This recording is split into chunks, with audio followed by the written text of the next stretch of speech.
E aí, empacou? Desempaca comigo, eu sou o Pedro Renal, professor aqui do Parabólica, estou aqui hoje para mais um Desempaca, resumos aí de, por média aí de 5 minutos, um pouco mais, um pouco menos.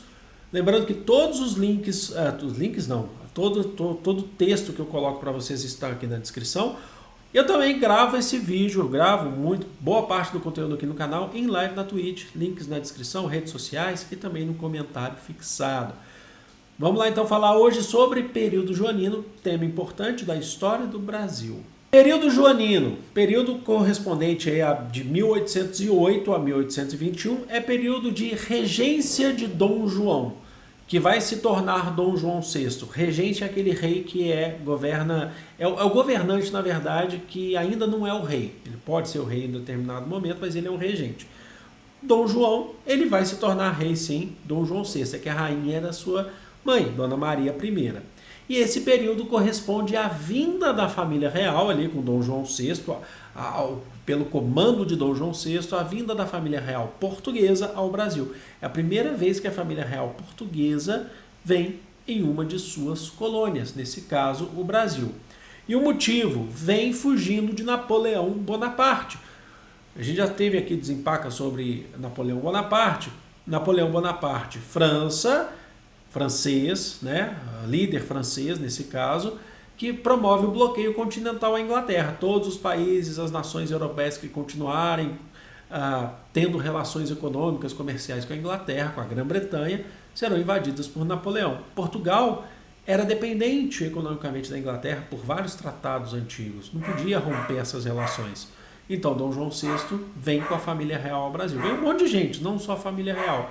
Primeiro chegaram em Salvador, que foi a primeira capital da colônia, para fazer uma média, chegaram em Salvador, depois partiram para a atual capital, que era o Rio de Janeiro. Bom, vamos listar aqui as principais características desse período joanino. A gente costuma dizer que ocorreu ali um processo de europeização do Rio de Janeiro, porque a família real veio para sua colônia, então é um processo de europeização, modernização do Rio de Janeiro lá no século XIX.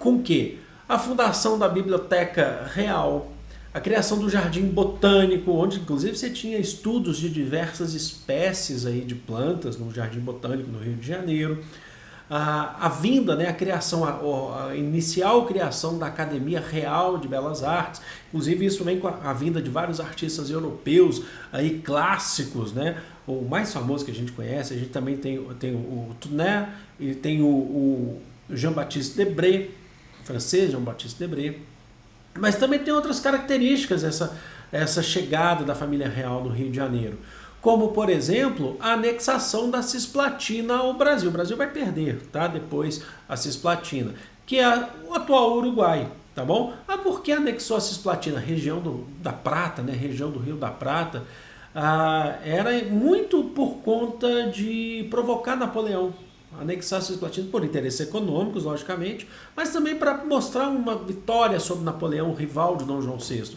Porque, afinal de contas, a Cisplatina antes era território espanhol, e a Espanha estava sob domínio, influência napoleônica, certo? Então se tinha toda essa questão.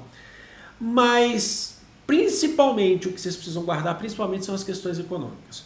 O Alvará de 1808, de Dom João VI, é o que permite a criação de manufaturas e indústrias no Brasil, porque era proibido criar indústrias e manufaturas no Brasil, porque o Brasil devia só seguir a ordem de Portugal, só ser explorado para poder enriquecer Portugal. Mas como a família real está aqui, Portugal está cercado por Napoleão, o Brasil precisa se desenvolver. Então é permitido agora a criação de manufaturas e indústrias. Também a gente tem, em 1808, a abertura dos portos às nações amigas, que é simplesmente o fim do monopólio real comercial entre Brasil e Portugal. Agora o Brasil ele pode negociar livremente com outras nações, livremente muito entre aspas. Por quê? Porque em 1810 nós teremos o Tratado de Comércio e Navegação, que define que produtos britânicos, produtos ingleses, acabam tendo menor taxação de impostos ao entrarem no Brasil. Então, as nações amigas, na verdade, a mais amiga é a Inglaterra. Outras nações teriam mais impostos. O Brasil poderia comercializar com outras nações. Não é mais só com Portugal. Só que a Inglaterra tem prioridade. Lembra que Portugal está devendo para a Inglaterra e essa dívida começa a ser transferida agora para o Brasil. E também nós temos, também em 1810, o Tratado de Aliança e Amizade. O que é o Tratado de Aliança e Amizade? Também essa relação entre família real, Portugal e agora Brasil e Inglaterra, que diz que todas as colônias aí, pertencentes aí a Portugal deverão gradativamente extinguir a escravização de pessoas, a escravidão, abolir a escravidão. É um interesse britânico, porque a Inglaterra já está na Revolução Industrial, daqui a pouco entrando na Segunda Revolução Industrial, querendo expandir, abrir mão de obra mais barata, mercado consumidor, e um país que é baseado na escravidão, você tem pouco mercado consumidor, porque você não tem circulação de capital. Então, a gente está aí nesse período joanino. Importante destacar que, reparem que o Brasil ele vai se tornando cada vez menos dependente de Portugal e mais dependente economicamente da Inglaterra. Em 1815, o Brasil, já ganhando esse grau de autonomia, ele se transforma. O Brasil, Dom João VI eleva o Brasil à condição de Reino Unido a Portugal e Algarves. Quer dizer, acabou o Pacto Colonial. A partir de 1815, o Brasil já não é mais colônia. Ele é ligado a Portugal, ele não é independente ainda formalmente de Portugal. Mas ele continua sendo ligado, mas ele não é mais colônia. Isso, logicamente, desagradou a elite portuguesa, que queria continuar explorando o Brasil. É mais que isso, além de o Brasil ser um Reino Unido, a sede da monarquia está no Brasil, porque a família real está aqui. Bom, teve algumas outras questões também nesse período, como por exemplo em 1817 aconteceu em Pernambuco a chamada Revolução Pernambucana, uma revolução de caráter de influência iluminista, de caráter liberal, que criticava a carência de produtos de primeira necessidade de Pernambuco, criticava os altos gastos da corte portuguesa no Brasil, principalmente no Rio de Janeiro. Então, para poder fazer aquela modernização, europeização do Rio de Janeiro, impostos altíssimos eram cobrados por todas as regiões do Brasil, e Pernambuco não ficava de fora. E era um movimento de caráter separatista, que queria separar Pernambuco de Portugal. Tinha a ideia da emancipação, uma revolta separatista, mas que Dom João VI reprimiu violentamente o movimento.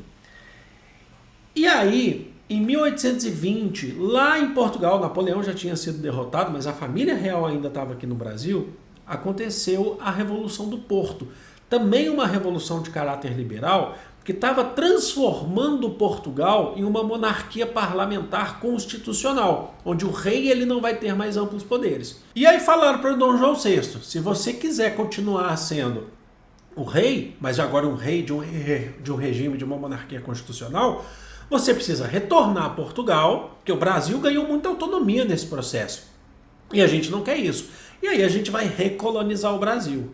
Mas se você ficar no Brasil, você perde o trono português. A elite brasileira falou, se vocês tentarem recolonizar, a gente faz a independência. Então Dom João VI ficou numa sinuca de bico. E qual foi a saída adotada por Dom João VI? Ele retorna a Portugal, Portugal se torna uma monarquia constitucional, e Dom Pedro, que ainda não é o Dom Pedro do Brasil que a gente conhece, mas o Dom Pedro I, ele fica no Brasil, certo?